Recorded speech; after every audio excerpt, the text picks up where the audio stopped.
তীব্র গরমে পানির আহাজারি। এই গ্রামটাতে পানি নেই, অনেক দুর্বহ সময় পার করছে, পানির জন্য হাহাকার। 2-3 গ্রাম মিলে আসলে পানি নেই। তো স্বেচ্ছাসেবক দলের এক জায়গায় তিনি হিউজ পরিমাণ পাইপের কালেকশন করে গোটা রাস্তায় লোকজনের বাসাতে আসলে পানির ব্যবস্থা করা হয়েছে। তো এই গ্রামের নাম রামানন্দপুর। পানি হাহাকার, তো আসলে গাছপালা শুকিয়ে যাচ্ছে, এই কারণে প্রত্যেকটা গাছের প্রতি পাইপ দিয়ে পানি দেওয়া হচ্ছে।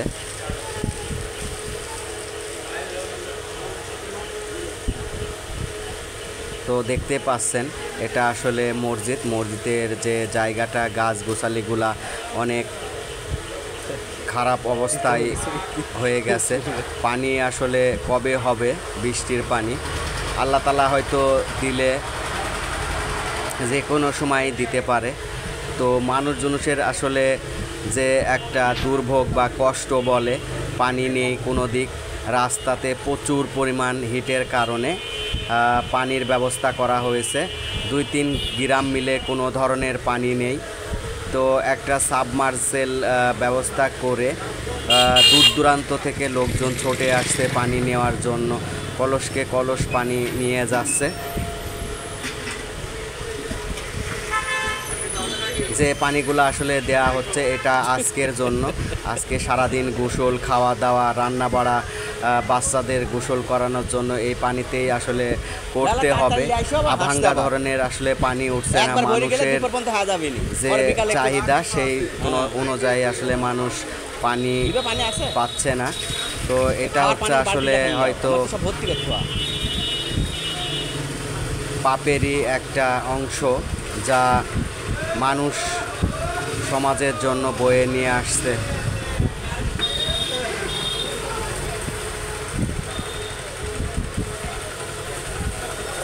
তো এক পাড়া থেকে আর এক পাড়া পর্যন্ত আসলে পানি দিতে দিতে এই স্বেচ্ছাসেবক দল তারা পানি দিয়ে বেড়াচ্ছে।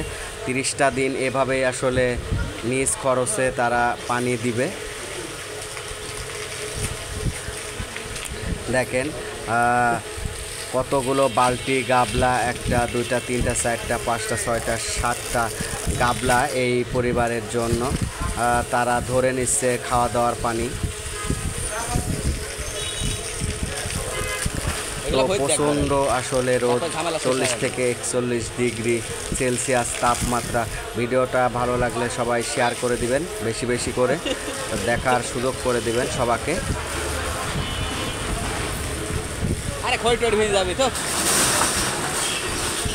তো মানুষের এত দুর্ভোগের কারণ জানি না।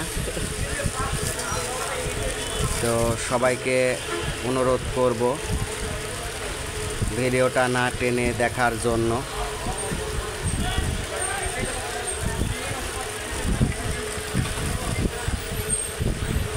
তো এত দুর্ভোগ আসলে মানুষ কোনো সময় পড়েনি। এই মাসটাতে আসলে কোনো পানি নেই।